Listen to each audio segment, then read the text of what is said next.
Educate, empower, enable, impact. Thank you for tuning in to That Will Never Work podcast, where we share inspiring information and personal experiences related to business and the entrepreneurial journey from those who are leaders in their respective field. Now, here's your host, author and business coach, Maurice. I thank you very much for coming on today. I thank you for listening today. I have a individual who's going to help us build up something that's within us. Sometimes as entrepreneurs or business leaders, we don't always have this ability because we are not sure how people are going to be able to carry out our message, right? But she aims to build up this trait in each and every one of us through what she teaches through her workshops and things like that. High performers use relationships that's built on trust to achieve incredible results. She's the author of The Power of Trust, How Top Companies Build, Manage, and Protect It, right? And as an entrepreneur for the past 10 years, she has worked with business owners and leaders in all sectors. So we are looking to help what she's going to talk to us about today on how we could build up this trait across any industry. And this is something that we all need to work on, especially in what's going on in society today. And I thank y'all for coming on and listening today. I have none other than Natalie. Natalie, thank you very much for coming on today. Thank you for having me, Maurice. Sure. So, as you heard, this one thing that we struggle with, especially as entrepreneurs, right? Because sometimes we start our business and we're not sure we can hand over the keys to somebody, So how could an entrepreneur develop that piece to hand over the keys to someone who we're not sure we want to give up our baby to, if you will? Well, it's all around trust. Right. And when we feel confident to empower someone to be customer facing or to hand over the keys, if you will, it's all about trust. It's actually the number one question we all ask is, can I trust this person? Will they do the right thing? Will they act in my best interest? So it all comes down to trust. And that's, one of the things that leaders can do to become more confident that their team members can have the keys is to coach them and train them in how to be trustworthy. And what I've found in my practice, Morris, is that trusted leaders that empower their teams have a higher performing team. So it really comes down to giving them the skills and the confidence so that they can be trustworthy as well. And, it's one thing that we all kind of know what it feels like when we have it, Morris, right? I mean, we all know when we have someone on our team that we trust and we can give the keys to. Right. We know what that feels like. Right. And we also know what it feels like when we don't. And when we're not that comfortable or not that confident that you can send someone to a meeting without having the business owner in the room or the senior leader in the room, or like you said, hand over the keys. And so it all really comes down to training, learning how to build relationships of trust, and to be trustworthy is a skill that can be learned.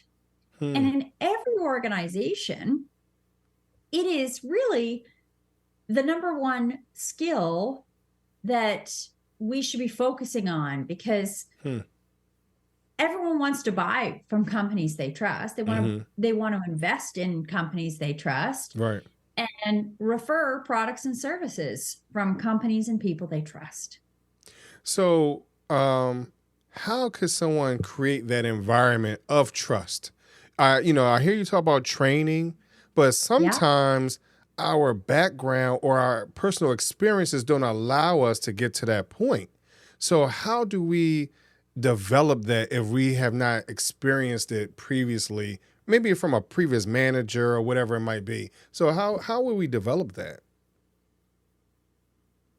Can you expand on that? So So give me an example. all right, so an example would be, I know for myself, right? You know, I worked in customer service, right, Okay. for an insurance company, and so my manager, I had become a team leader, so he was Yeah. trying to trust me in being able to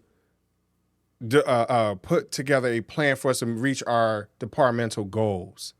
But Mm-hmm. because his former manager did not trust him to do that, he was not sure how to trust me in doing the exact same thing. Even though he was trying to train me, he was giving me what he felt though were the tools, but he wasn't, as he said to me, as he explained to me, he was never taught how to trust the next person down the line because he kept taking things out of my hands.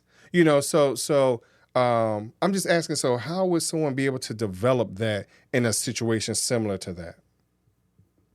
Well, it starts with your own self-awareness, actually, Maurice. Mm-hmm. And one of the things that I've found is that that's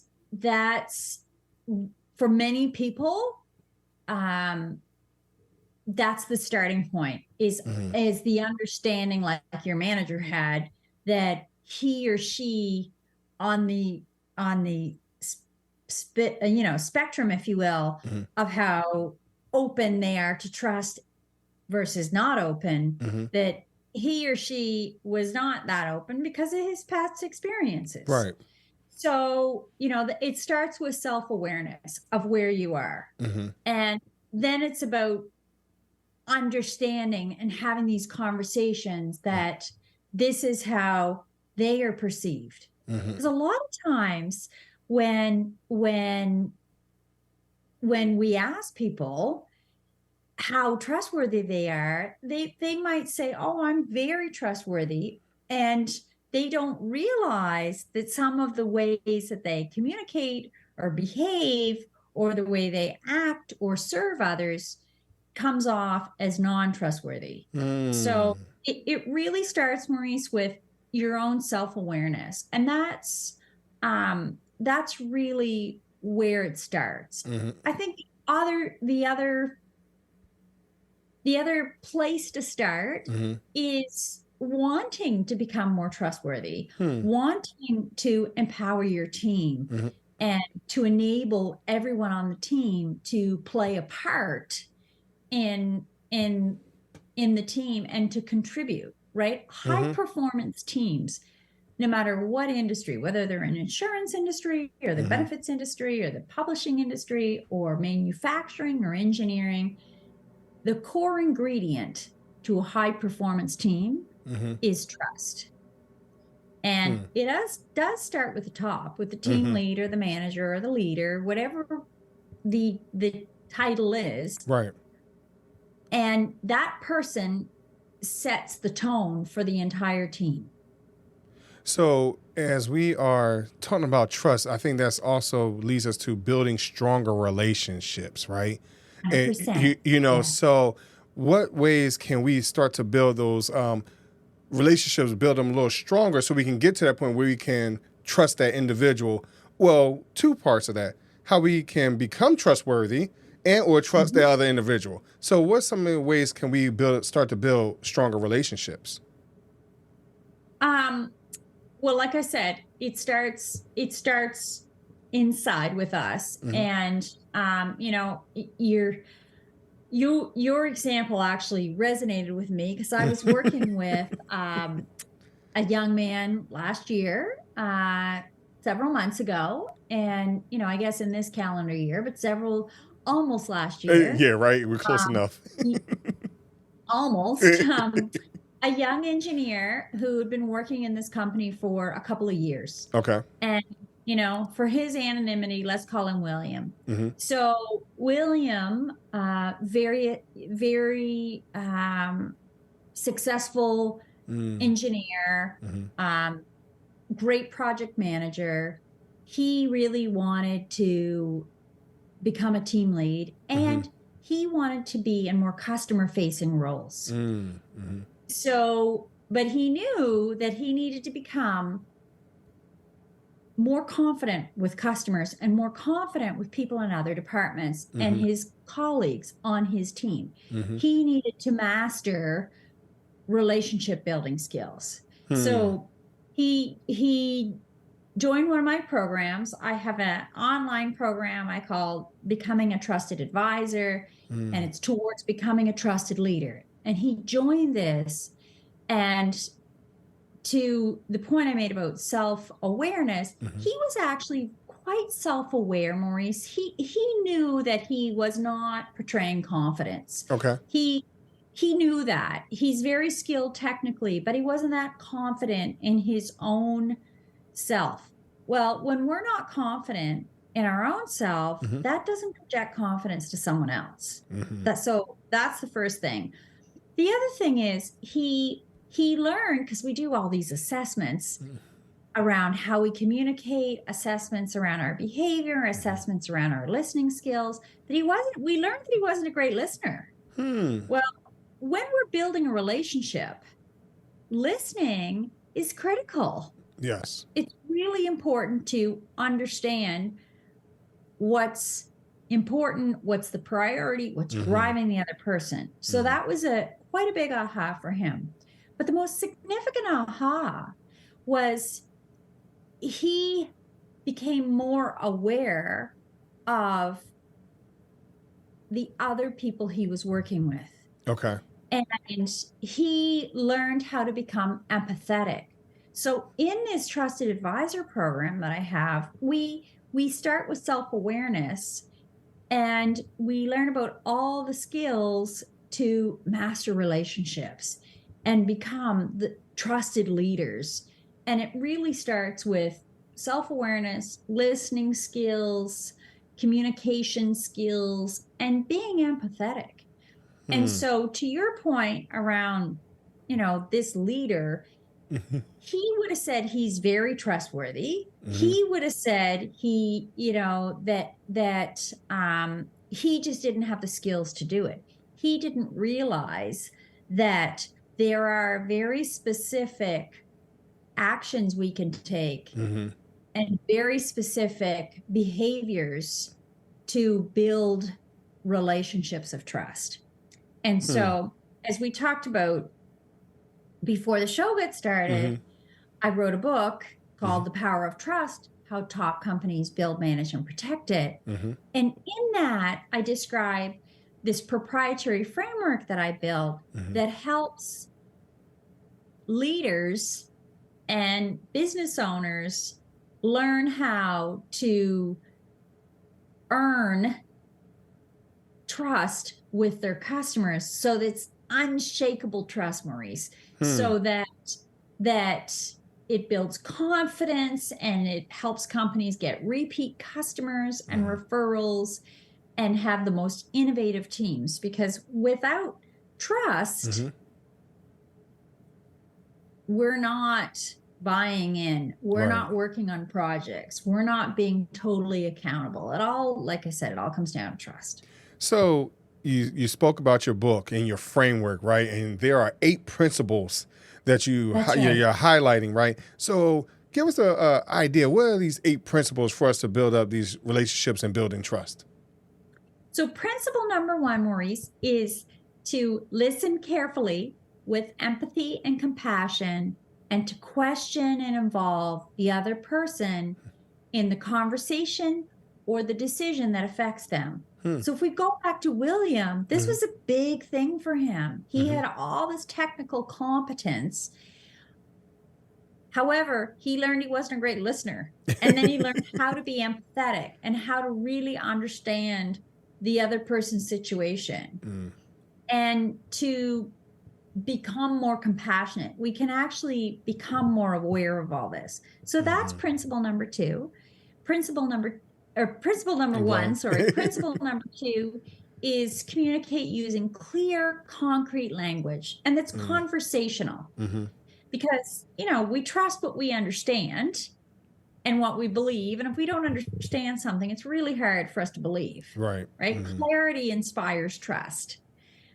Number 3 is to be honest and transparent.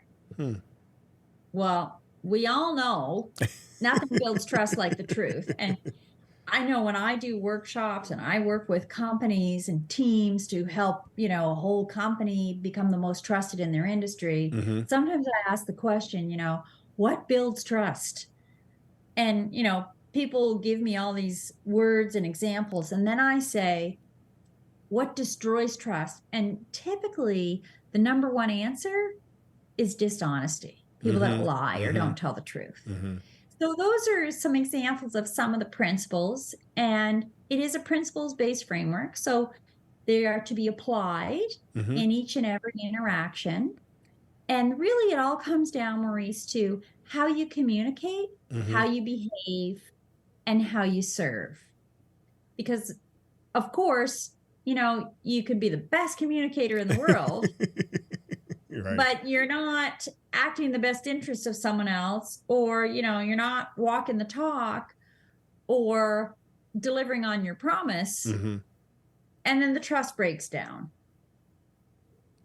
So as we are trying to, as an entrepreneur, or even as you stated, I'll go back to my example of my manager, I try to do everything that I can or I could at that particular time to build trust. Hey, you know what? Give me this project and I'll get it done by the date, if you will, the due date, whatever it might have been. Answer these phone calls. I do this, that, and the other. And he still was not able to trust me. He kept, like I said, he would give me something, then he might pull it back. And then as he started to talk a little bit more, because he was able to trust me a little bit more, he started to open up a little bit, saying, hey, you know what? Because my former manager did not trust me, and he explained to him why, various reasons why, because that was their project and they didn't want their name tarnished or whatever it might have been. So I think that there are some things that we encounter trying to get trust or to be a trusted individual. There's some other hurdles that we might have to jump over, or we might have to be understanding of the other individual. And sometimes we don't have the patience, my experience. Sometimes people don't have the patience, or like you said, empathy, apathy, all those things. Like, sometimes we don't understand the other individual and where they're coming from. Yeah, 100%. And that's really at a very core element that is, we need to understand where other people are coming from. And when we have that understanding, that becomes a breakthrough to build, strengthen, or repair a relationship. In the case of the example you gave, that would be a breakthrough to see why it's important for him to delegate work. If I go back to William, so the breakthrough for him was that he realized that he needs to listen actively, and he needed to really understand the other person's situation. And it was such a transformation, Morris, that he just didn't realize what it was like to be in the other colleague's situation. And a lot of times this understanding really truly is like a light bulb goes off. Right. And we change our whole approach to another person when we have that light bulb moment. In the case of William, not only did it change his whole appreciation, he then went on to become a leader in his group within months. Nice. And became the team lead. And now because he got so much understanding and awareness of the customers that company serves, that now he's responsible for business development. Nice. And a big, another part of our program is around teaching people how to really dive deep and below the surface to holistically understand the other person. Mm-hmm. And when you do that, whether it's a colleague or a customer, that colleague then leans on you, and you can better serve that colleague, or you can better serve that customer, mm-hmm. because you know what's important and how to help them. Wow, Natalie, I appreciate it. I appreciate it. Well, listen, before, I let you go, please let everyone know where they can find the other principles that you didn't go into yet, or, Okay, sure. please share where they can find the principles or even the book. So if you go to my LinkedIn, which is Natalie Doyle, Doyle, Oldfield, Oldfield. On my LinkedIn, I'm sharing stories and case studies and tips on a regular basis. So please connect with me there. You can go to my website, which is www.successthroughtrust, and you'll find a couple of resources there. Mm-hmm. One, I would encourage your listeners, anyone who's interested in finding out how trustworthy their team is, to download an assessment and be very happy to walk you through that. You can schedule a call with me, but you could just download that assessment from successthroughtrust.com. That'll give you some resources. And my book, as you mentioned, does have the principles in there. And my book, The Power of Trust, How Top Companies Build, Manage, and Protect It.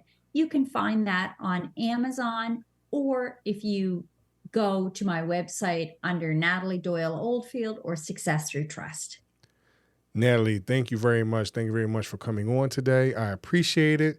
I hope the listeners, you've heard where you can reach out to her. But Natalie, before I let you go, I got a question for you, right? It's my would you rather question. I ask everyone. Would you rather choose 3 doors or a fork in the road? Choose 3 doors, like I have to choose one of the 3 doors, or a fork in the road? You can choose the 3 doors or the fork in the road. It's your choice. I'm not putting any parameters on it, so it's up to you. 3 doors. 3 doors. I love 3 options. I always love 3 options. That's what I say is trusted advisors give their clients or colleagues options. And I love the number 3. It's simple. Nice. That's good. I like that. I like that response. I like that. Yeah. Cool, Natalie. Well, thank you very much for coming on today. Thanks for having me, Maurice. Sure, no problem. And thank you for listening to That Will Never Work podcast. Thanks for listening. Find us on social media at Chisholm Group LLC and check back weekly for new episodes. Until next time, that will never work, or will it?